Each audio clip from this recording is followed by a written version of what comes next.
আজকে আমি একটা প্যাঁচার ছবি আঁকলাম, কারণ কলেজে আমাদের ফাইন আর্ট ক্লাসে প্রজেক্ট দেওয়া হয়েছে আর সেখানটায় বলা হয়েছে যে একটা প্যাঁচার ছবি এঁকে রং করে নিয়ে যেতে হবে। তাই আমি খাতা, রুল, রবার নিয়ে চলে এসেছি এই বাগানটা, যাতে প্রকৃতির মাঝে বসে আমি রং করতে পারি। এখানটায় আমি রং করছিলাম আর এই দেখো অর্ধেকটা আমার কমপ্লিট হয়েছে।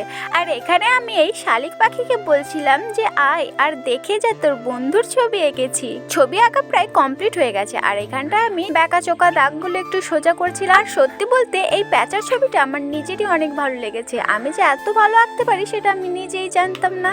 প্যাঁচার ছবি আঁকার পর স্নান করে সন্ধ্যাবেলায় আবার বসে পড়েছি ছবিটা রং করব বলে। আর এই দেখো প্যাঁচার চোখগুলো রং করাও হয়ে গেছে, এখন বাকি আছে বাকি অংশটা।